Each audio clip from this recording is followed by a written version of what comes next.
കേരളത്തിൽ ദുർബല പ്രതിപക്ഷമായിരുന്നിട്ടും ലോക്സഭാ തിരഞ്ഞെടുപ്പിൽ മികച്ച 20 സ്ഥാനാർത്ഥികളെ കളത്തിലിറക്കിയിട്ടും ജനം LDFന് കൊടുത്തത് കനലൊരു തരി മാത്രമാണ്. കേരളത്തിൽ 19 ഇടങ്ങളിൽ തോറ്റ LDF സ്ഥാനാർത്ഥികളിൽ സുനിൽകുമാറും ജയരാജനും വിജയരാഘവനും രവീന്ദ്രനാഥ് മാഷും ശൈലജ ടീച്ചറും വരെ ഉണ്ടെന്നത് പാർട്ടി അണികളെപ്പോലും നിരാശപ്പെടുത്തിയ ഒരു വസ്തുതയാണ്. 12 സീറ്റിന് മുകളിൽ പോലും സാധ്യത പ്രവചിച്ച LDFന് എവിടെയാണ് പിഴച്ചത്? ഒരൊറ്റ ഉത്തരം വിമർശന വിധേയമായാലും ചെറുതൊക്കെ പറയാതെ വയ്യ. സത്യം ചെരിപ്പിട്ട് വരുമ്പോഴേക്കും നുണ ലോകം ചുറ്റിക്കഴിഞ്ഞിരിക്കുമെന്ന് നമ്മൾ കേട്ടിട്ടുണ്ട്.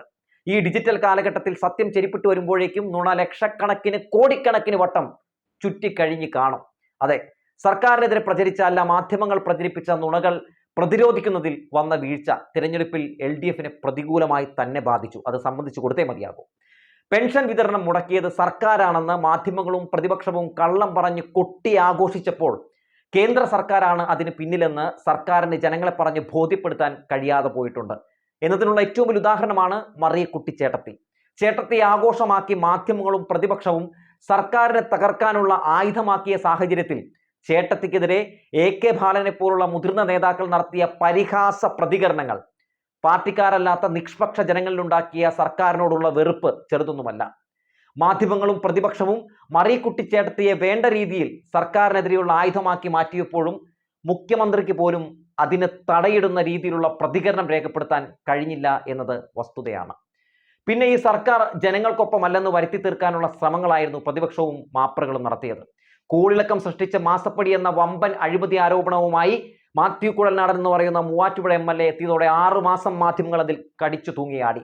വീണ വിജയന്റെ എക്സാലോജിക്കിന് CMRL 1.72 കോടി മാസപ്പടി നൽകിയെന്നും മുഖ്യനും അതിൽ പങ്കുണ്ടെന്നും തന്റെ കയ്യിൽ തെളിവുണ്ടെന്നും മാത്യു കുഴൽനാടൻ പലവട്ടം ആവർത്തിച്ചിട്ടും എന്റെ കൈ ശുദ്ധമാണ്, മടിയിൽ കനമില്ലാത്തവന് വഴിയിൽ പേടിക്കേണ്ട കാര്യമില്ല തുടങ്ങിയ മാസ് ഡയലോഗ് മാത്രമാണ് മുഖ്യന്റെ ഭാഗത്ത് നിന്ന് ഉണ്ടായത്. ആരോപണ വിധേയയായ വീണ വിജയൻ ഒരു ഘട്ടത്തിൽ പോലും മാത്യുവിനെതിരെ സംസാരിച്ച് രംഗത്ത് വരാഞ്ഞത് ജനങ്ങളിൽ മാത്യുവിന്റെ ഗീബൽസ്യൻ തന്ത്രത്തിന് കിട്ടിയ കയ്യടിയായിരുന്നു. വീണ ശക്തമായി മുന്നോട്ട് വന്നിരുന്നുവെങ്കിൽ പ്രതിരോധിക്കാവുന്ന ഒരു നുണ അന്തിച്ചർച്ചകൾ നടത്തി സർക്കാരിന്റെ മുഖം വികൃതമാക്കാൻ മാത്രമേ ആ നിശബ്ദത കൊണ്ട് മൗനം കൊണ്ട് ഉപകരിച്ചിട്ടുള്ളൂ. മുഖ്യമന്ത്രി പോലും സംശയത്തിന്റെ നിഴലിലായി. മാസങ്ങൾക്കിപ്പുറം മാസപ്പടി അതൊരു കല്ലുവച്ച നുണയായിരുന്നുവെന്ന് തെളിഞ്ഞുവെങ്കിലും നുണ വാട്സപ്പുകളിലൂടെ ജനങ്ങളുടെ ഹൃദയം കീഴടക്കിയിരുന്നു. അതാണ് യാഥാർത്ഥ്യം. നവകേരള സദസ്സിനെതിരെ മാപ്രകൾ നടത്തിയ കുപ്രചരണവും ഇടതുപക്ഷത്തെ കടന്നാക്രമിക്കാൻ പ്രതിപക്ഷ നുണകൾക്ക് വലിയ പ്രാധാന്യം നൽകി നടത്തിയ വേട്ടകളും സർക്കാർ നിസാരമായി കാണുമ്പോഴും അതിനെതിരെ ഒന്നും ഒരു നിയമ നടപടിയും സ്വീകരിക്കാതെ വിമർശനം ഉയരുമ്പോൾ അണികളെ തൃപ്തിപ്പെടുത്താൻ മാധ്യമ വാർത്തകളുടെ സത്യം മനസ്സിലാക്കാൻ വാക്കുകൾക്കിടയിലൂടെ സഞ്ചരിക്കാൻ കഴിയണമെന്ന് അണികളോട് ഗോവിന്ദൻ മാഷിന്റെ മാസ് ഡയലോഗ് മാത്രം. അതിനുമപ്പുറമാണ് റിയാലിറ്റി എന്നത് തിരിച്ചറിയേണ്ട ഒരു വസ്തുതയാണ്. എന്തായാലും ദുർബലമായ പ്രതിപക്ഷം തോറ്റെടുത്ത് മാപ്രകൾക്ക് വ്യാജ വാർത്തകളിലൂടെ സർക്കാരിനെതിരെ അപമതിപ്പ് സൃഷ്ടിക്കാൻ കഴിഞ്ഞു. അതിലവർ വിജയിച്ചു. ജനങ്ങൾ ആ കുഴിയിൽ വീണു എന്നതിന് ഉദാഹരണമാണ് കനലൊരു തരി മാത്രമെന്ന സത്യം. സർക്കാർ തിരുത്തൽ തുടങ്ങേണ്ടത് ഇവിടെ നിന്നാണ്. സപ്ലൈകോയിൽ ഒരു സാധനവുമില്ല എന്ന വിമർശനം ഉയർത്തി മാധ്യമങ്ങൾ കിടന്ന് ആറാടിയ കാഴ്ചയൊക്കെ നമ്മൾ കണ്ടതാണ്. അതെങ്ങനെ സംഭവിച്ചു എന്ന് പറഞ്ഞ് മനസ്സിലാക്കാൻ മന്ത്രിക്ക് പോലും കഴിഞ്ഞില്ല. അതൊക്കെ സാധാരണക്കാരെ വല്ലാതെ ബാധിച്ചു. കരുവന്നൂർ തട്ടിപ്പ് കേസിൽ സർക്കാർ നടപടിയെടുക്കാൻ വൈകിയതും അതിനിടയിൽ പ്രതിപക്ഷവും BJPയും നടത്തിയ സമരങ്ങൾക്ക് മാധ്യമങ്ങൾ കൊടുത്ത പിന്തുണയും ജനങ്ങൾക്ക് സർക്കാരിൽ അപമതിപ്പ് കൂട്ടുകയായിരുന്നു. പശുവും ചത്ത് മോരിന്റെ പുളിയും പോയപ്പോഴാണ് സർക്കാരിന്റെ ശക്തമായ ഇടപെടലുകൾ സംഭവിക്കുന്നത്. കരുവന്നൂർ സഹകരണ ബാങ്ക് തട്ടിപ്പ് പ്രതികൾക്ക് ഒപ്പമല്ല സർക്കാർ എന്ന് കാണിച്ചു കൊടുക്കുന്നതിൽ വീഴ്ച നന്നായി തന്നെ പറ്റിയിട്ടുണ്ട് എന്ന് എടുത്തു പറയേണ്ടിയിരിക്കുന്നു. പോലീസ് സ്റ്റേഷനുകളിൽ നടക്കുന്ന ഒറ്റപ്പെട്ട സംഭവങ്ങൾ ഊതിപ്പെരിപ്പിച്ച് സാധാരണക്കാരന് നീതി ലഭിക്കാത്ത അവസ്ഥയെന്ന ലേബലിൽ മാധ്യമങ്ങൾ പോലീസ് സ്റ്റേഷനുകളെയും ആഭ്യന്തര വകുപ്പിനെയും മുഖ്യനെയും പ്രതിക്കൂട്ടിലാക്കി നടത്തിയ നീക്കങ്ങളും സംസ്ഥാനത്ത് മുമ്പൊരിക്കലുമില്ലാത്ത ഗുണ്ടാ വിളയാട്ടമാണ് LDF സർക്കാർ ഭരിക്കുന്ന ഈ കാലഘട്ടത്തിൽ നടക്കുന്നതെന്നും സ്ത്രീകൾക്കും കുട്ടികൾക്കും നേരെ വരെ ആക്രമണം നടത്തുന്നത് പോലീസിന്റെ വീഴ്ചയാണെന്ന് വരുത്തി തീർക്കാൻ നടത്തിയ നീക്കവും പ്രതിരോധിക്കുന്നതിൽ സർക്കാരിന് വീഴ്ച പറ്റിയിട്ടുണ്ട്. എല്ലാത്തിനും ഉപരി കേരളം ബൂത്തിലേക്ക് നീങ്ങാൻ മണിക്കൂറുകൾ മാത്രം ബാക്കി നിൽക്കെ മാപ്രകൾ ഒരു മുട്ടൻ വ്യാജ വാർത്ത കൂടി പൊട്ടിച്ചങ്ങ് വിട്ടു. അതിന് തിരികൊളുത്തി. EP ജയരാജൻ പ്രകാശ് ജാവ്ദേക്കറുമായി രഹസ്യ കൂടിക്കാഴ്ച നടത്തി EP BJPയിലേക്ക് പോകുന്നു എന്നായിരുന്നു ആ വ്യാജ വാർത്ത. EP-യും ജാവ്ദേക്കറും ഇത് സമ്മതിച്ചു എന്ന് വരെ ഇവർ പറഞ്ഞുണ്ടാക്കി. മകന്റെ വീട്ടിലുണ്ടെന്നറിഞ്ഞ് പ്രകാശ് ജാവ്ദേക്കർ ഫോണിൽ വിളിച്ച് കാണണമെന്ന് പറഞ്ഞ് അങ്ങ് വരികയായിരുന്നു. രാഷ്ട്രീയ ചർച്ചയൊന്നും നടന്നിട്ടില്ല എന്ന് ആണയിട്ട് EP പറഞ്ഞിട്ടും മാധ്യമങ്ങൾ വിട്ടില്ല. പിന്നാലെ ശോഭയും പൊട്ടിച്ചു ഒരു ബോംബ്. BJP-യിൽ ചേരുന്നതിന് ചർച്ച നടത്തിയെന്ന് ശോഭ പറഞ്ഞു. ഇതൊക്കെ കണ്ടുകൊണ്ടാണ് ജനം ബൂത്തിലേക്ക് പോയത്. ഇടതുണ്ടെങ്കിലേ ഇന്ത്യയുള്ളൂ, UDF-ന് കുത്തിയാൽ താമര വിരിയും എന്നൊക്കെ പറഞ്ഞു നടന്ന LDF-ന്റെ പ്രചാരണത്തിന്റെ നടുവിന് കൊടുത്ത അടിയായിരുന്നു ആ വ്യാജ വാർത്ത. കാട്ടുതീ പോലെ അതങ്ങ് ആളിക്കത്തി. കലക്കവെള്ളത്തിൽ മാപ്രകളും കോലിബി സഖ്യവും കണക്കിന് മീൻ പിടിച്ച് വോട്ട് ബാങ്ക് രാഷ്ട്രീയം പയറ്റി എന്നതിനുള്ള ഏറ്റവും വലിയ തെളിവാണ് ഇപ്പോൾ വരുന്ന റിസൾട്ട്. ഒരു ദിവസം മുഴുവൻ ശോഭാ സുരേന്ദ്രനും ദല്ലാൽ നന്ദകുമാറും EP-ക്കെതിരെ അടിച്ച ആ വാർത്ത ഉണ്ടാക്കിയ ക്ഷീണം ചെറുതൊന്നുമല്ല. അങ്ങനെ നിരവധി സംഭവങ്ങൾ ഉണ്ടെങ്കിലും ഇതൊക്കെ ജനങ്ങളിലേക്ക് എത്തിച്ചത് സതീശനോ സുധാകരനോ അല്ല, വലതുപക്ഷ മാധ്യമങ്ങളാണ് എന്നതാണ് ഏറ്റവും പ്രധാനപ്പെട്ട കാര്യം. മുസ്ലിം പ്രീണനമാണ് പാർട്ടിക്ക് എന്ന പ്രചാരണം വലിയ തോതിൽ കോലിബി എടുത്ത് പയറ്റിയപ്പോൾ അതിനെയൊക്കെ പ്രതിരോധിക്കാൻ, അതിലൊക്കെ വ്യക്തത വരുത്താൻ കഴിയാതെ പോയതും ക്ഷീണമായി. ഇത്തരം വ്യാജ വാർത്തകൾ വരുമ്പോൾ അതിനെ പ്രതിരോധിക്കാൻ സോഷ്യൽ മീഡിയ ഉണ്ടെന്നും ഇതൊന്നും സർക്കാരിനൊരു കോട്ടവും ഉണ്ടാക്കില്ല എന്നും ജനം വിശ്വസിക്കില്ലെന്നുള്ള ഓവർ കോൺഫിഡൻസ് ഒരു പരിധിവരെ ആപത്തായിട്ടുണ്ട്. ഒന്നാം പിണറായി സർക്കാർ അല്ല, രണ്ടാം പിണറായി സർക്കാർ ധൂർത്തിന്റെയും അഴിമതിയുടെയും സ്വജനപക്ഷപാതത്തിന്റെയും കൂത്തരങ്ങാണ് എന്ന് പ്രചരിപ്പിക്കാൻ മാത്രമല്ല, ജനങ്ങളെ അത് തെറ്റിദ്ധരിപ്പിക്കാനും, ജനങ്ങളെ തെറ്റിദ്ധരിപ്പിച്ചൊരു വോട്ട് ബാങ്ക് അവിടെ ഉണ്ടാക്കിയെടുക്കാനും മാധ്യമങ്ങൾക്കും അതുവഴി പ്രതിപക്ഷത്തിനും കഴിഞ്ഞിട്ടുണ്ട്. മാധ്യമങ്ങൾ അതിരുവിട്ട് അധാർമിക മാധ്യമ പ്രവർത്തനം നടത്തി വ്യാജ വാർത്ത പ്രചരിപ്പിക്കുമ്പോൾ മരമാകാൻ നോക്കി നിൽക്കാതെ അതിനു മുമ്പ് പ്രതിരോധിക്കുക.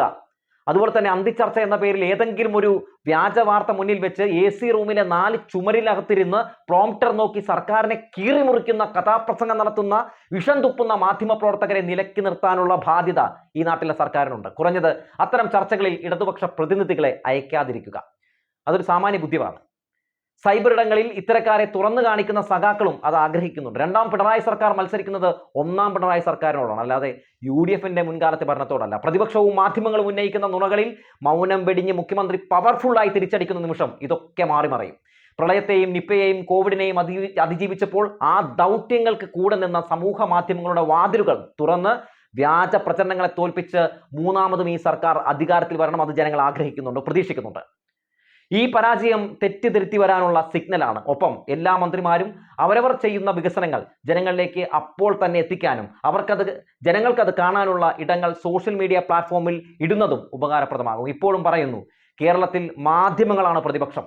പരാജയത്തിലേക്ക് നയിച്ചത് അവരാണ്.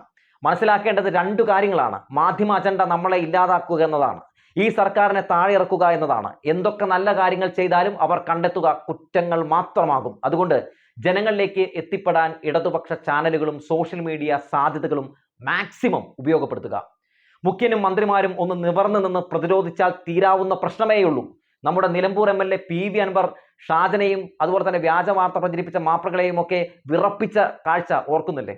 അങ്ങനെ ഒരു ഒന്നൊന്നര വിറപ്പിക്കൽ. അതിനോടുകൂടി തന്നെ എല്ലാവരും ഒന്ന് ഒതുങ്ങും. മാധ്യമങ്ങൾ നാടിന്റെ സമാധാന അന്തരീക്ഷം തകർക്കാനും മറ്റുള്ളവരുടെ സ്വകാര്യതയിലേക്ക് ഇടിച്ചു കയറാനുമുള്ള ലൈസൻസ് അല്ല, സത്യം പറയേണ്ടവരാണ്. സർക്കാരിനെ വിമർശിക്കാൻ മാധ്യമങ്ങൾക്ക് അവകാശമില്ല എന്നല്ല, അത് തീർച്ചയായും ഉണ്ട്. വിമർശനങ്ങൾ വേണം. ആ വിമർശനങ്ങളെ നേരിടാൻ സർക്കാരിനും കഴിയണം. ഇനി പറയാനുള്ളത് ഈ പരാജയം മുതലെടുത്ത് അണികളെയും പ്രവർത്തകരെയും തെറ്റിദ്ധരിപ്പിക്കാൻ ഇറങ്ങിയിരിക്കുന്നവരെ കുറിച്ചാണ്. ഈ തെരഞ്ഞെടുപ്പിന്റെ പരാജയത്തിൽ കലക്കവെള്ളത്തിൽ മീൻ പിടിക്കാൻ വേണ്ടി കോലിബി സഖ്യത്തിന്റെ സൈബർ പട സമൂഹ മാധ്യമങ്ങളിൽ ഓപ്പറേഷൻ ആരംഭിച്ചിട്ടുണ്ട്. ഇടതുപക്ഷം ഒരു പൂർണ്ണ പരാജയമാണെന്നും ഇനി ഒരിക്കലും ഈ സർക്കാർ വീണ്ടും അധികാരത്തിൽ വരില്ല എന്നും ഒക്കെ വരുത്തി തീർക്കാനുള്ള ശ്രമമാണ്. അതിന് എല്ലാ സഖാക്കളും കൂടെ നിൽക്കണം. എല്ലാ സഖാക്കളും ഈ സർക്കാരിനെ തോൽപ്പിച്ചുകൊണ്ട് ഈ സർക്കാരിന് ഒരു പാഠം പഠിപ്പിക്കണം എന്ന് തുടങ്ങി നിരവധി കമന്റുകളുമായാണ് ഇവർ രംഗത്തേക്ക് വരുന്നത്. ഞാനൊരു സഖാവാണ് എന്ന് രേഖപ്പെടുത്തിക്കൊണ്ട്, ഞാൻ CPM അനുഭാവിയാണ് എന്നൊക്കെ രേഖപ്പെടുത്തിക്കൊണ്ടാകും അവർ നമ്മുടെ കമന്റ് ബോക്സുകളിൽ വന്ന് മെഴുകുക. അവരുടെ ഐഡികളൊക്കെ പരിശോധിച്ച് നോക്കിയാൽ കാണാൻ സാധിക്കും BJP-ക്ക് വേണ്ടി, എന്തിന് കോലിബി സഖ്യത്തിന് വേണ്ടി കൊടി പിടിച്ച് നടന്ന ആളുകളായിരിക്കും അവരൊക്കെ.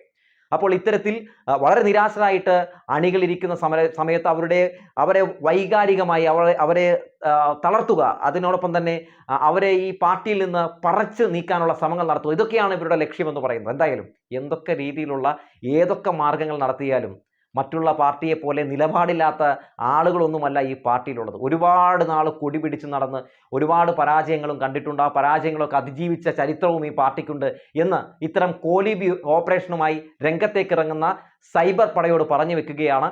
ഇത്തരത്തിലുള്ള സത്യം തുറന്നു പറഞ്ഞുകൊണ്ടുള്ള തേരോട്ടങ്ങൾ, പോരാട്ടങ്ങൾ ഞങ്ങൾ തുടർന്നുകൊണ്ട് തന്നെ ഇരിക്കും.